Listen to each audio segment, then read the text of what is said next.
Assalamualaikum warahmatullahi wabarakatuh. Perkenalkan, nama saya Suryaman Juliandika dengan NIM 53010230053 dengan dosen pengampu yaitu Pak Hasan Maftuh MA. Di sini saya ingin menjelaskan tentang konflik daerah dan pusat pada masa Orde Baru, pengalaman Aceh dan Papua. Di sini saya ingin menjelaskan memakai teori evolusi. Rezim Orde Baru di bawah kepemimpinan Presiden Soeharto menerapkan model pembangunan yang sangat sentralistik.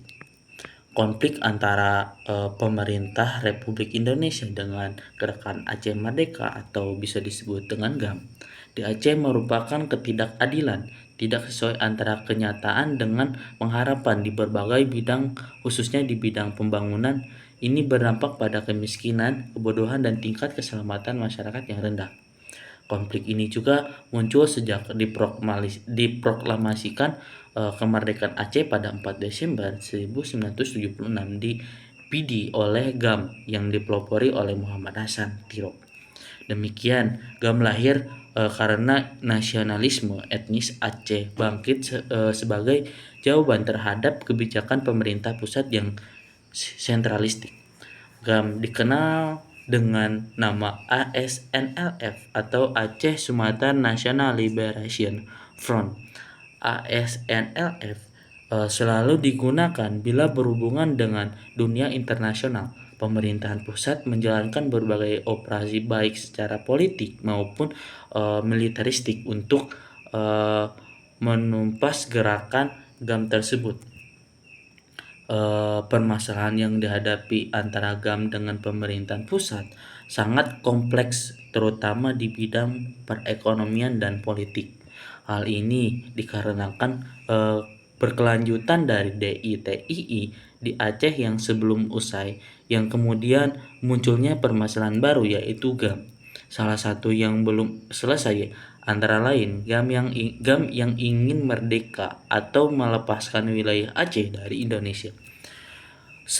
Sentimen etnis dalam konflik dokotomi Aceh dan Jawa. Selain itu, pemerintahan pusat juga menginginkan Aceh tetap dalam wilayah Indonesia. Selanjutnya itu ada desentralisasi asimetris di Papua, salah satunya dipengaruhi oleh konflik yang terjadi di Papua. Konflik ini sering terjadi di Papua, merupakan konflik berkepanjangan yang tak akan kunjung usai antara pemerintahan Indonesia maupun kelompok separatis bersenjata yang menamai gerakannya sebagai OPM atau kita bisa disebutnya dengan KKB, kelompok kriminal bersenjata. Konflik separatisme di Papua dipicu oleh banyak faktor melalui dari perebutan sumber daya alam, kemiskinan, rendahnya tingkat pendidikan, hingga kasus yang bernuansa SARA. Dikarenakan Papua itu sangat ketertinggalan dengan wilayah-wilayah yang ada di Indonesia seperti daerah Jawa maupun di daerah Kalimantan.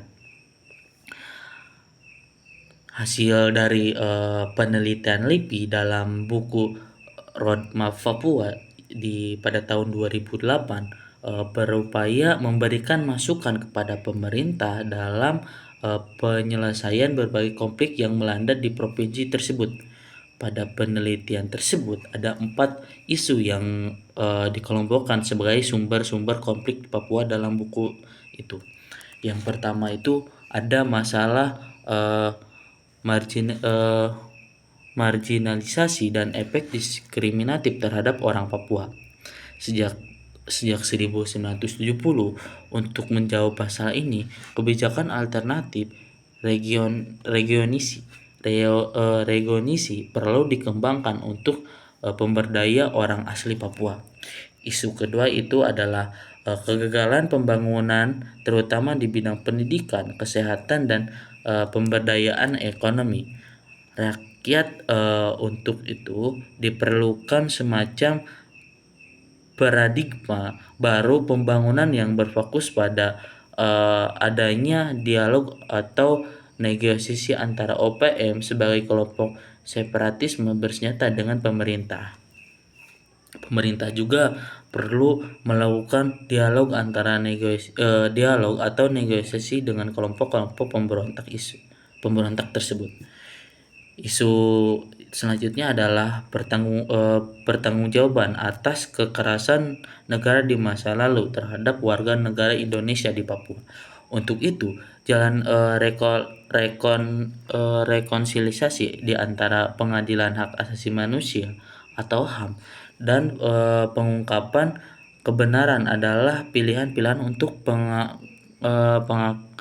penegakan hukum dan keadilan bagi Papua, terutama dalam korban, keluarga, dan warga Indonesia di Papua secara umum. Meskipun memiliki karakteristik unik, konflik di Aceh dan Papua pada masa Orde Baru memiliki beberapa akar penyebab serupa. Ketidakadilan ekonomi dan eksploitasi sumber daya alam. Aceh akan kaya sumber daya alam, terutama gas alam, sementara di Papua memiliki kekayaan mineral seperti emas dan tembaga. Namun, keuntungan dari eksploitasi sumber daya ini sebagai besar dinikmati oleh pemerintah pusat dan masyarakatnya tidak merasakan sumber daya alam mereka di tanah mereka. Seringkali masyarakat setempat itu diabaikan oleh pemerintah, bahkan ditekan demi menciptakan homogenitas nasional yang dipaksakan. Di Aceh misalnya, penerapan hukum nasional yang tidak sepenuhnya mengakomodasi nilai-nilai Islam dan adat Aceh menimbulkan ketidakpuasan. Di Papua juga integrasi paksa dan dominasi budaya Jawa dalam administrasi dan pendidikan menimbulkan lisensi.